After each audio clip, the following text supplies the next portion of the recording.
growing in numbers. But we have stopped listening.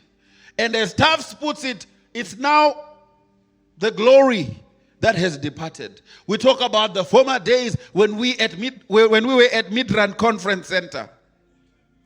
Hey, those days were powerful. A church never loses its way because it's no longer serving. It's no longer giving.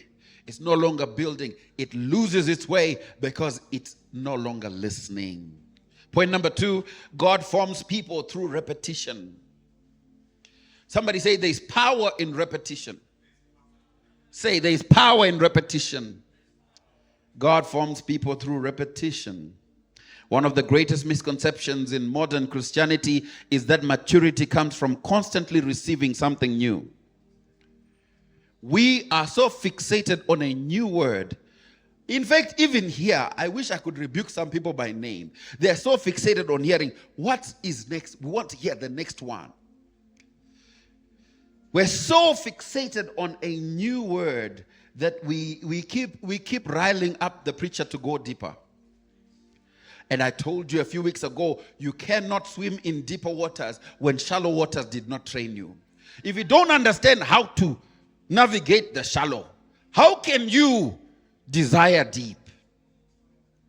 Scripture shows something very different. Maturity comes from repetition. Maturity comes from repeating or repeatedly obeying what God has already said.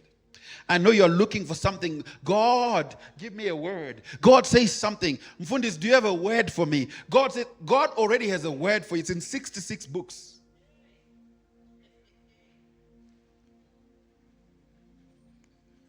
How dare you demand a word from God when He has given you 66 books and you have not even gone through one?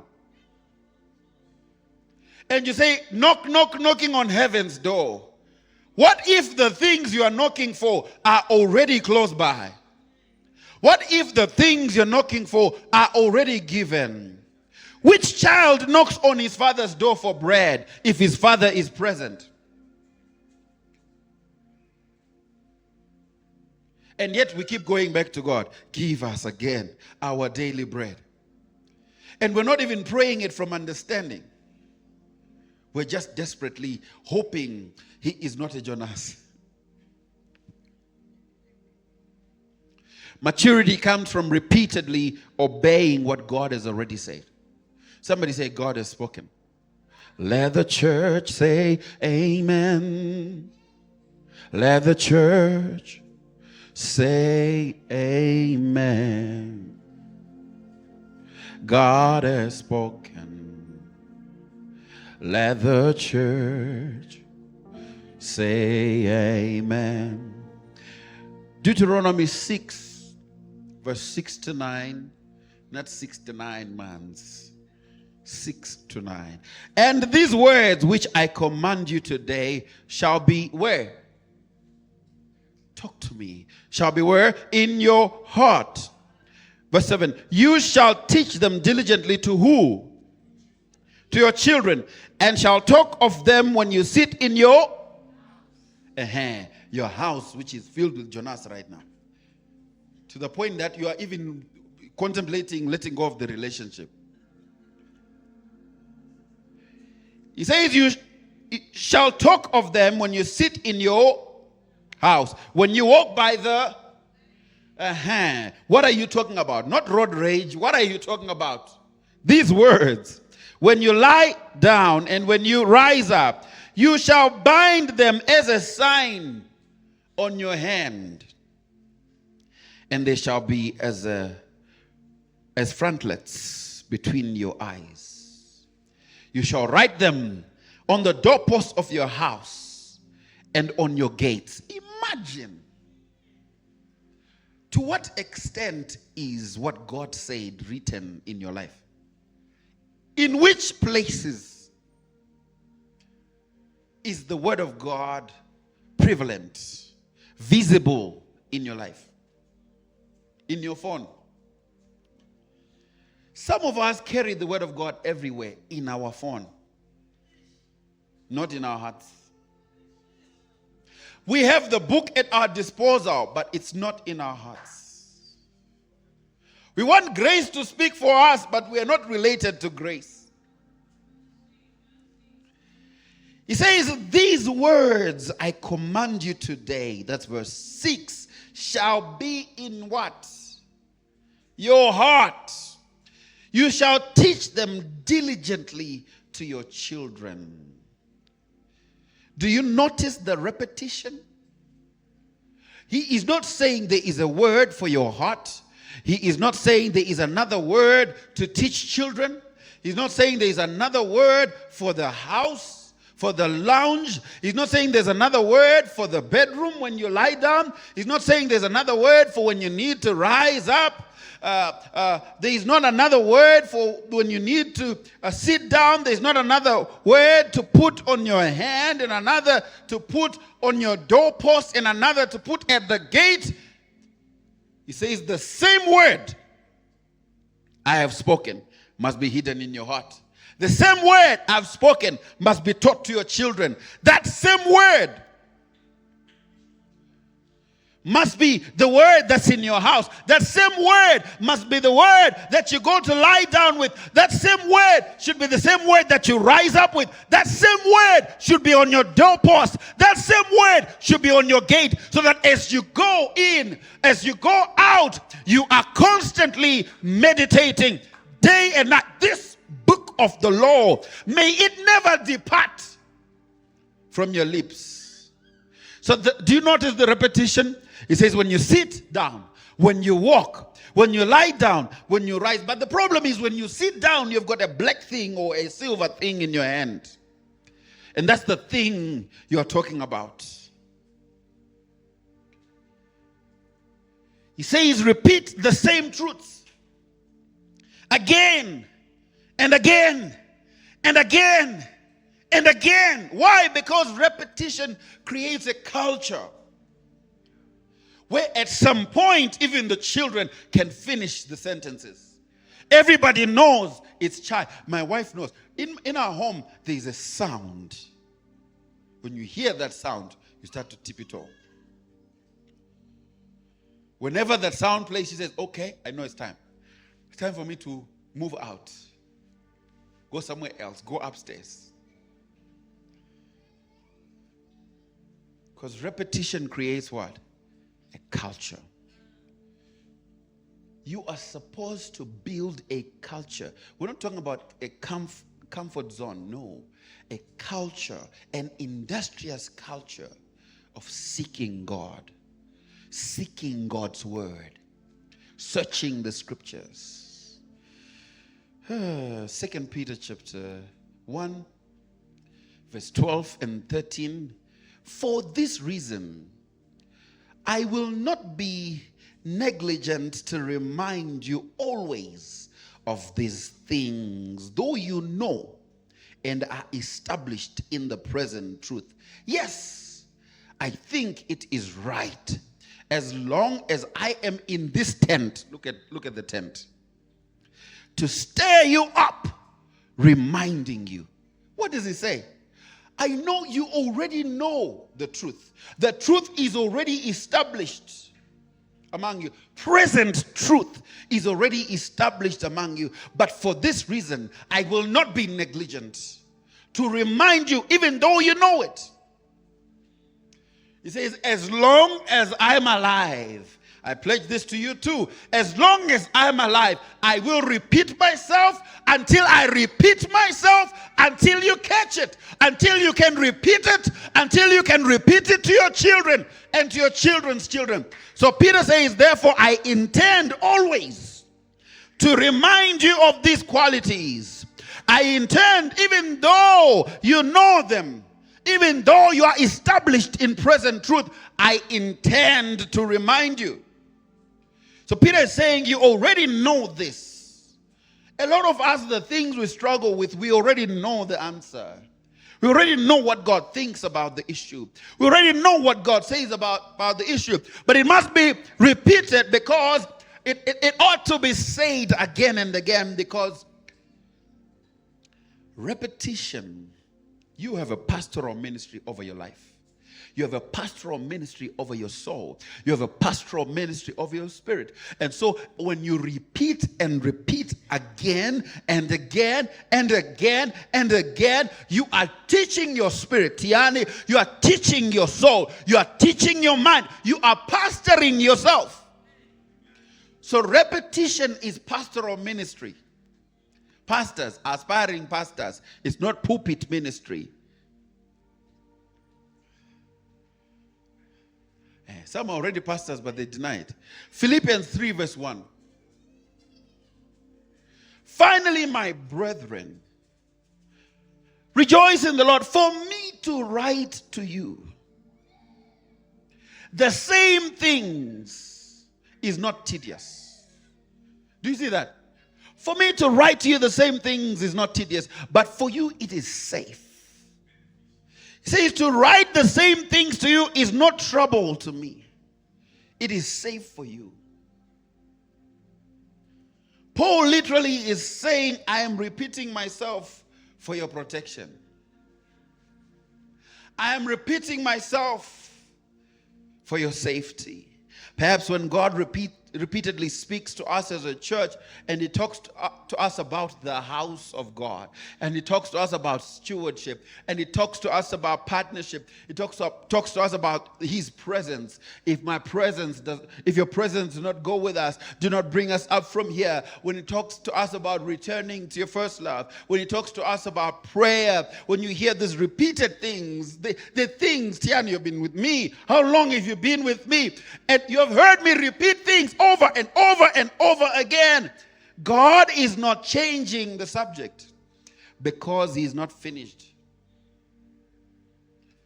God is the one who's building his people, right? God is the one who builds the people, right? And because he's the one who builds the people, he will not change the subject because he's not finished. Point number 3, every move of God develops a vocabulary.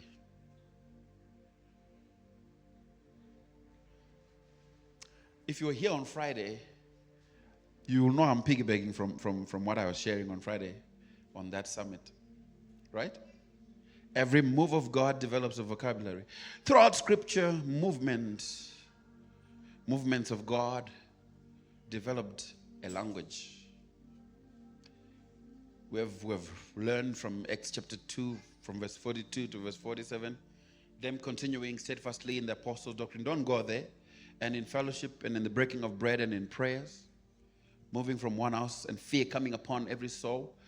And the early church repeatedly used words like fellowship, the way. We're people of the way. And they often used words like breaking bread. You know, let's go and break bread at Mabongi's house. Let's go break bread at Tafs's house. Let's go break bread at Caleb's house. Let's go break bread at Shivambu's house. And they repeated words like prayer. Let's stand in prayer together. Let's pray on this again. They repeated words like together. They repeated words like come on. And if you remember Nehemiah 4, we're Nehemiah 4 for a long time when we're dealing with building the house as a series for 8 times. In fact, repeated languages also appeared. Let's build together. Nehemiah kept saying, let's build together. They kept repeating, let's build the wall. The word wall kept coming up. Every movement of God has a vocabulary. Can you say that? Every movement of God has a vocabulary. They kept repeating work. We cannot come down. We are doing a great work. They kept repeating words like work. They kept repeating words like labor. They kept repeating words like strengthen. Strengthen our feeble knees. Why? Because God was rebuilding a people through rebuilding a wall. So the vocabulary would reveal the burden that God is speaking through a season. Would reveal the burden of the move of God in that season. In Haggai chapter 1 verse 2 to 8. Haggai, do you have it? You don't have it. It speaks of, it repeatedly repeatedly speaks of this phrase, consider your ways. Consider your ways. God keeps repeating himself, and that repetition reveals an emphasis. It reveals an emphasis. So every house develops a vocabulary.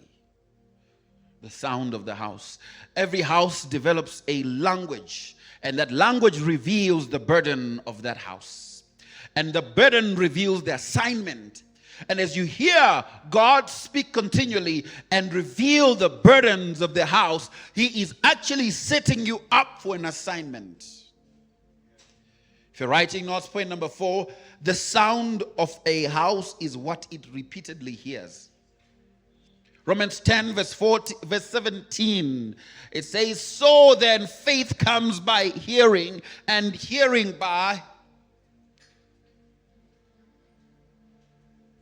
So faith comes by hearing. Notice, faith does not come from having heard. Because there are people who are headmasters, principals, at having heard. Oh, I know that verse. Oh, I know that sermon. Oh, I know that doctrine. Faith does not come from having heard. I know you have heard. In fact, we have heard, all of us. Faith comes from hearing, not having heard.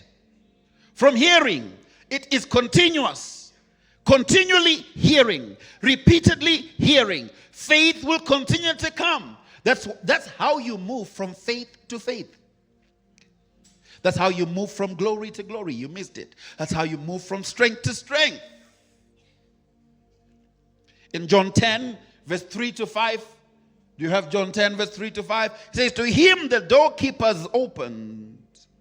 The doorkeeper opens, and the sheep hear his voice, and he calls his own sheep by name and leads them out. Verse 4, and when he brings out his own sheep, he goes before them, and the sheep follow him, for they know his voice. Yet they will by no means follow a stranger, but will flee from him, for they do not know the voice of a stranger. You now know the voice of Jonas. Do you know the voice of God?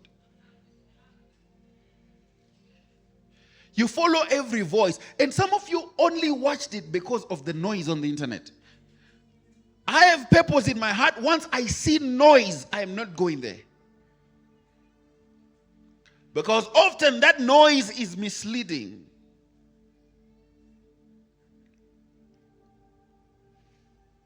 Ask yourself, are you listening to voices of strangers, or are you listening to the voice of God? Which voice is more prevalent in your life? You are in danger, toughs, if you listen to voices of strangers. You are in danger because strangers will tell you money will change your faith. Strangers will tell you that until you have money, you don't know faith. Strangers will tell you that you can be bad all by yourself. As long as nobody knows, you can still come and lift your hands and act like everything is okay. Strangers will tell you that appearances are good enough. But he says, the sheep hear my voice. And he says, the sheep follow my voice. He says, the sheep know my voice. So it means that sometimes we struggle with following because we cannot distinguish between our voice and his voice. In fact, we trust our voice of reason, our own feelings, our own heart, more than we do God. Somebody shout, Echo, follow your heart. Jeremiah says, it is what? Desperately wicked. Your heart, do you know how many rhythms your heart can beat? It can beat for money, covet somebody else's goods at the same time. I told you about a witchy thing last week. That there is a little witch in a lot of us. That when you see somebody just progress a little bit, I wish it was me. It should have been me. In fact, you mutter silent prayers. And when you tell God, when will it be my turn? You're saying, I wish you could dethrone that one so I could take that place. What voices are you following? Voices in your head or the voice of God? The distinguishing mark of God's people is not intelligence. We're not distinguished from the world by intelligence. We are distinguished by recognizing the voice of God. When our technology, our distinguishing mark is voice recognition. We know when it is God. We know when it is the flesh. We know when it's just your emotions. We know when it's just your feelings. We know you're just riling us up. We know you're just trying to persuade us, trying to convince. We know when it's God. So even in the workplace, we don't maneuver by intelligence. We maneuver by voice recognition. If they should ask you, how do you win cases? If they should ask you, how are you always on top and you never miss your numbers? How are you always doing well? Voice recognition. I know when I'm about to go where my feelings say go, and it says, don't go there, and I don't go there. I know when I'm about to score an own goal. I know because the voice of God, it says in Isaiah, you will hear a voice behind you saying, hey, this is the way, walk in it. So the distinguishing mark of God's people is not intelligence. Not to say we're not intelligent. After all, we have the wisdom of Christ. We have the mind of Christ.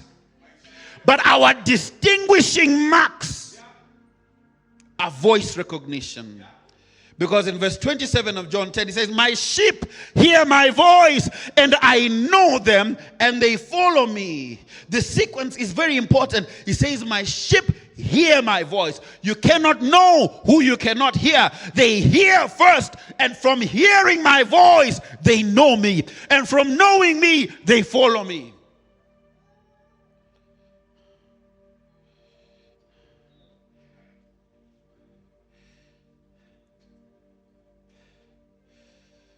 The future of this church is determined by the voice we are learning to recognize.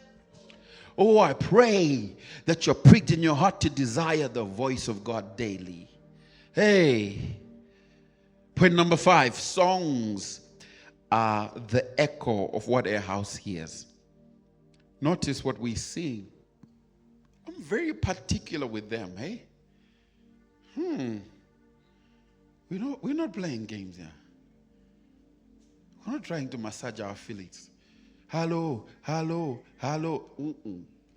Wait. Why do you want to greet him? Holy Ghost, how are you? How are you doing? Is there anything bothering you? Are you mad? You think the Holy Spirit has got bothers?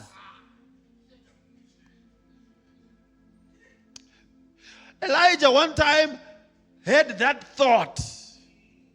The only time, he says, I am the only one left. And God says, you are a prophet and a fool. You do not know that as a prophet, you cannot see. I have 7,000 who have not yet bowed to Baal. In fact, that day God says, can you begin to pack up? Your ministry is done. Pack up and go. As you leave here, you are done. As you live here, you're going to identify somebody else to do the job. So songs are the echo of what a house hears. In Exodus 15, God delivers Israel through walls of water, frogs and flies, and the total annihilation of Fero and his chariots.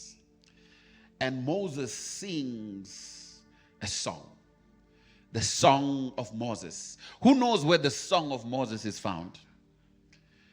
Shumani, do you know where the song? Don't open. Do you know where the song of Moses is found? Huh? No. It's not in Numbers. Where's the song of Moses? Psalm what? Psalm 90. Oh Lord, thou hast been our dwelling place. Notice the order. God delivers his people, and the song then comes. We sing songs of deliverance not because we are trying to catch God and have Him deliver us. Hear me. We sing songs of deliverance because the Lord has delivered us. Do you hear me? It's a missed call. Look, in Luke chapter 46, chapter 1, verse 46 to verse about 50, 55, the angel comes to Mary and says, hey, you'll be with child. What does Mary do? Be it unto me according to your word. You remember that? It's fine. Revelation 5, verse 9. Songs are the echo of what a house hears. The elders received revelation of the Lamb. Then they sing, and they sang a new song,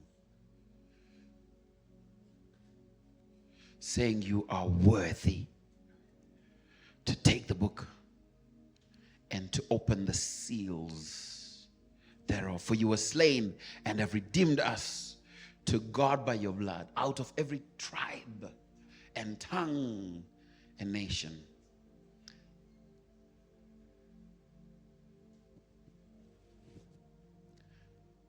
Behold the Lion of the tribe of Judah,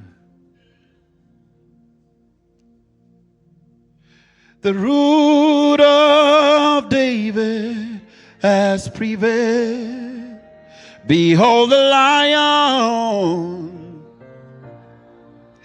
of the tribe of Judah, the root of David.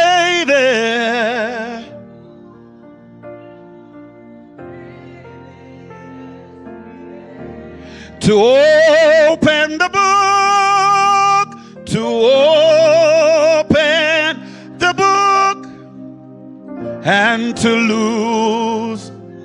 Throughout Scripture, revelation preceded songs. It would be revelation first. Do you know what you sing about? It was never songs that help us discover revelation.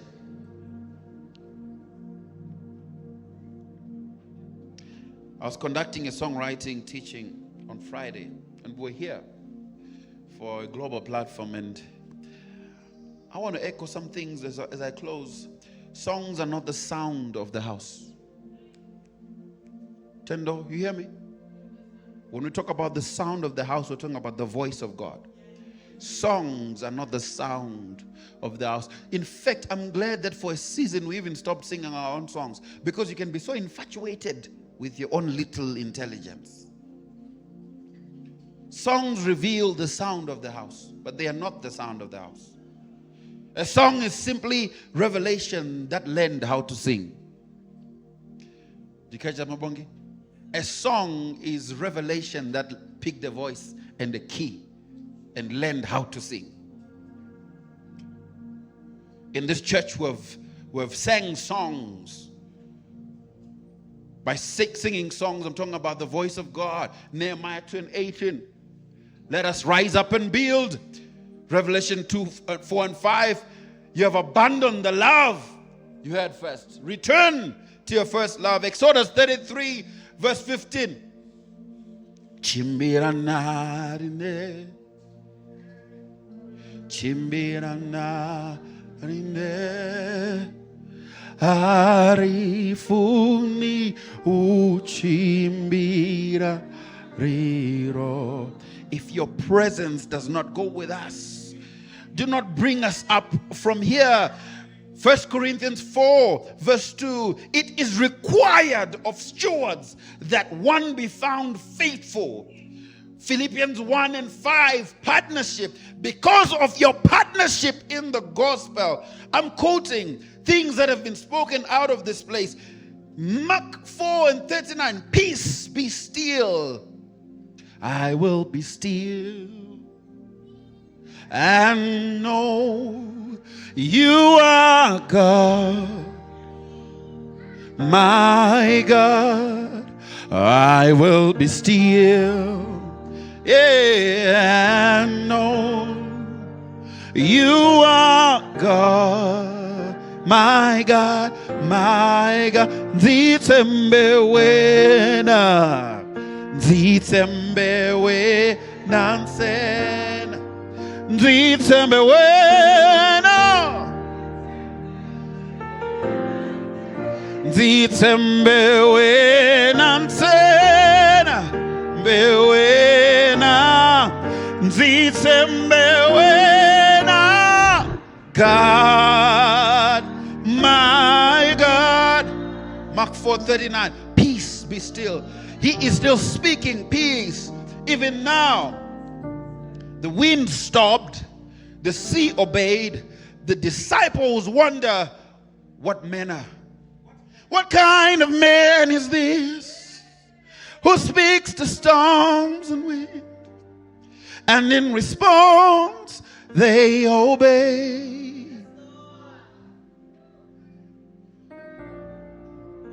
The one who holds all things, He's the King of kings.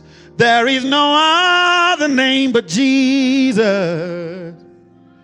Oh, Jesus, Jesus, Redeemer, Savior, Jesus. There is no other name.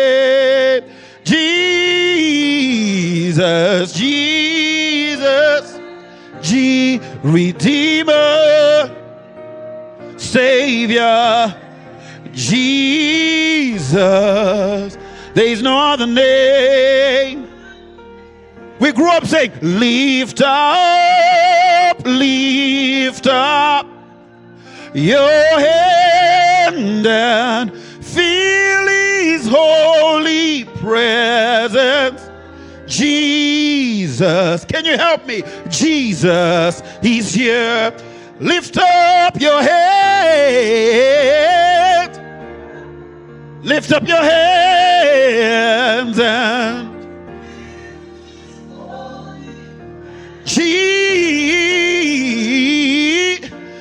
Jesus. Can you lift up your hands? Lift up your hands and feel Jesus is here. Lift up your hands. Your hands and feel His holy presence. Jesus. Can you bring it down? Bring it down. You see, we need to learn to be present. Right. When you learn to be present, you'll understand.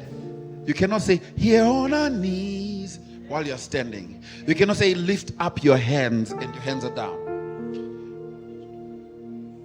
Because you're saying, I'm lifting my internal hands. Lord, you know my heart. Lift up your hands and feel His holy presence. Jesus. Lift up your hands. Your hands And feel His holy presence. Jesus is here. Whoa.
Jesus is here.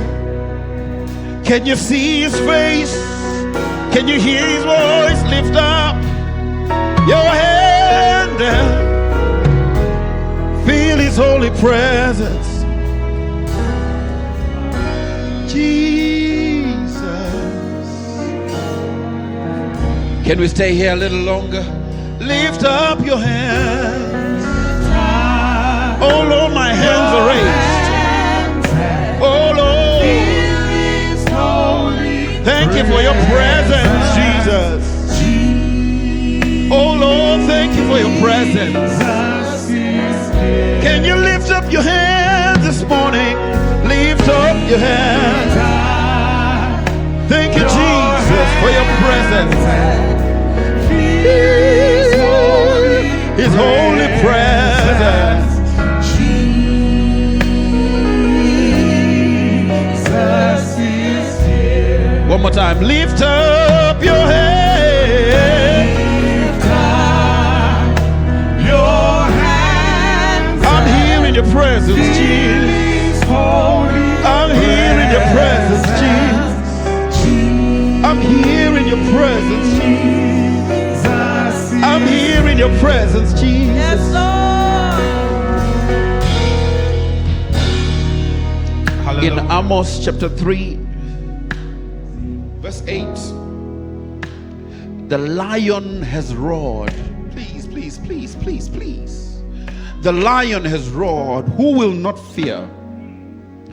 The Lord God has spoken. Who can but prophesy? I want you to declare, the lion has roared. Who will not fear? The Lord God has spoken. Who can but prophesy? You see, when God speaks, his people respond. And the response looks like obedience. The response looks like repentance. The response looks like generosity. The response looks like service. The response looks like prayer. The response looks like worship. The response, it may even look like a song. But every response must be a response to hearing the sound of the house, hearing what God is saying. The sound of this house is not its music. It is not our sermons, tendo. The sound of our house is not our programs. The sound of this house is not our events. It's not the prayer schedule of the week. The sound of this house is the echo of the voice of Jesus Christ among his people. Jesus speaks. Jesus speaks to his people even this morning. And if we keep hearing Jesus, we will keep becoming what he is building.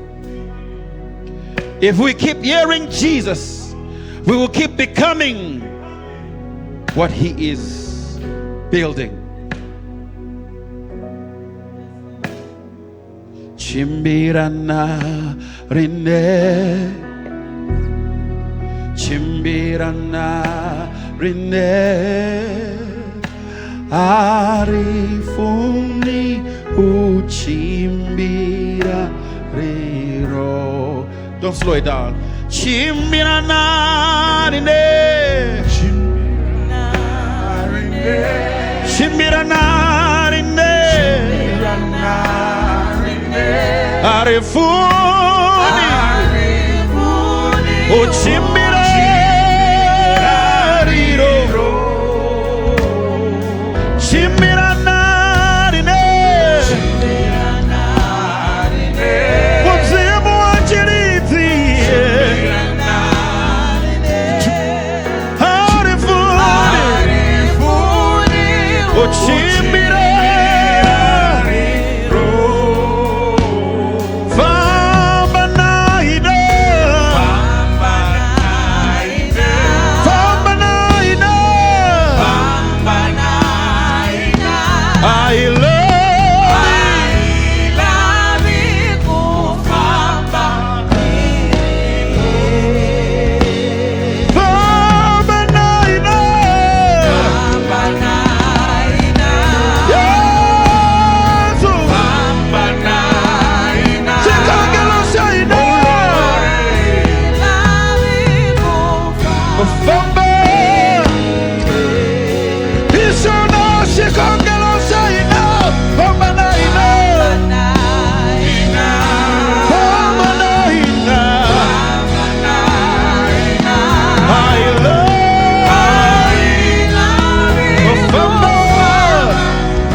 you, Jesus.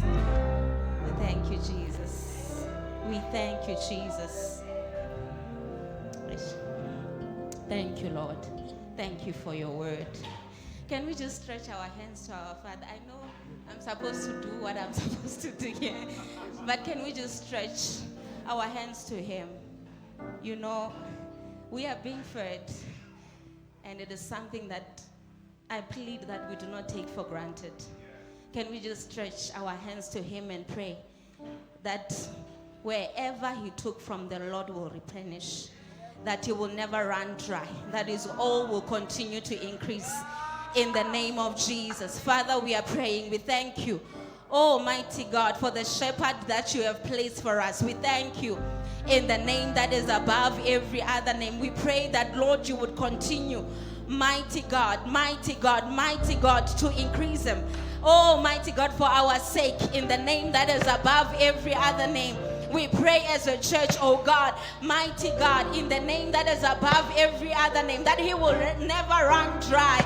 In the name of Jesus, Father, we are praying that your grace will continue to abound. We are praying that your favor will continue to abound. Your anointing will continue to abound in the name that is above every other name. We thank you tonight, this morning, oh God, in Jesus' mighty name. Thank you, Father. Thank you, Father. While we are still standing, it is Father's Day today. Can we just honor our Father? Can we just honor him? Thank you so much, sir. Thank you so much, sir, for laboring for us. For laboring for us. Oh, tirelessly. Amen. Is that how we honor our Father, guys? Please. We celebrate you, sir. We honor you, sir. We thank God for you, sir. What a blessed opportunity to have a Father that dearly loves us. Amen. I'm sure each and every one of us, we know, you know, one thing about Dad is that he will let you know that he loves you. You know, like individually, you will not have to question, am I the daughter, am I the son? Because, you know, you have a portion, each and every one of us. Amen. So we honor you, Dad. We thank you so much. Amen. And we honor all the fathers in the house. Amen. We honor all the fathers in the house. We bless God for you. Thank you for your sacrifices. In Jesus' name, amen. Announce, okay. Amen. Okay. We can have our seats as we go through our announcements this morning. Is it still morning, afternoon? Every Monday. Amen. So weekly we have prayers going on. Amen. And if you do not have the link to the Zoom, please, there's a QR code in each and every slide there. But let's go through them. On Mondays we have Iron Man. They meet every morning at 5 a.m. And if you are not on the link, please scan there before we move on so that you can join the prayer on Mondays. In Jesus' name. Amen. On Tuesday, we have Praiseworthy. I realize that ring is saying it's for married woman. So me too. Some of us some of us, we are not part of that Tuesday morning, 5 a.m. If you are not, if that ring, dead, that ring, praiseworthy. Yeah. Amen.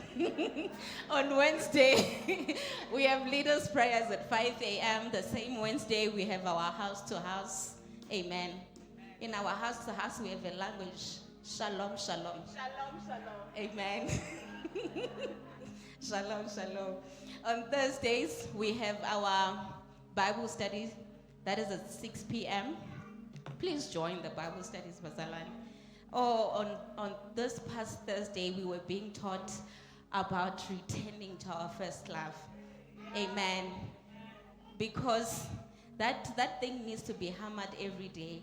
Because we can be so busy with church activities and we do not know that we have drifted away from our first love. Amen. So please join our Bible studies on Thursday. And then, amen. Yes. And then, Amen. and then, Amen. and then, Amen. and then there is 412 Youth Ministry. Every Friday at 6 p.m. we join and we pray together. Amen. Amen. Every Saturday, Jesus, the most important day. Amen. Every Saturday, where is the Saturday? No. Bazalwane. Please, the most important day. On Saturday, we meet here. We meet here. The setup crew meets here. I think we have to get our own photo of something needed. Please. Yeah, we need a name for Saturday. Amen. So we meet here for setup, and afterwards we have prayers. And every Sunday, obviously, we are here 10 a.m. Amen. Kingdom Builders. We still have, remember, we are coming from the Kingdom Building series, and in that series we were taught that we need to be partners. So if you had not scanned the QR code and joined the Kingdom Builders, please scan the QR code and join the Kingdom Builders. Amen. I think I am done. I would like to call our Father back for the benediction. Amen.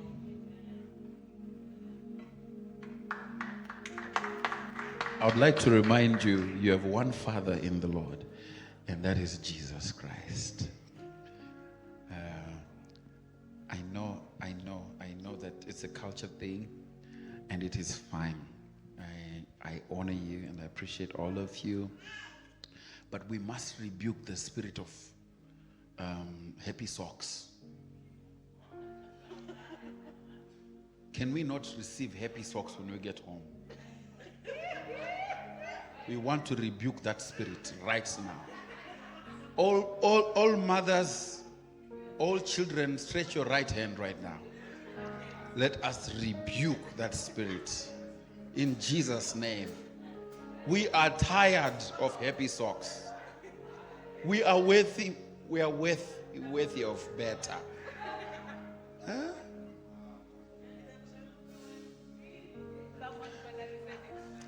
Please do better, Bazalwan.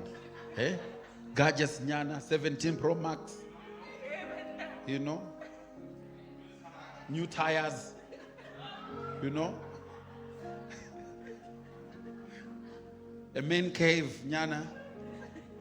You know? But thank you so much for honoring us. You know, in the midst of the world vilifying men, we know that men have not always been in the rightful place, and part of our mandate is to restore, influence our society through Christ. And to do that, we have to restore the role of a man in society, and that is to be a priest, someone who follows Christ intently. And I believe that as God is leading us in this church, we're raising men who are responsible, not Jonas's. Amen. Men who have a reputation of integrity. And so thank you so much for honoring all of us. Now,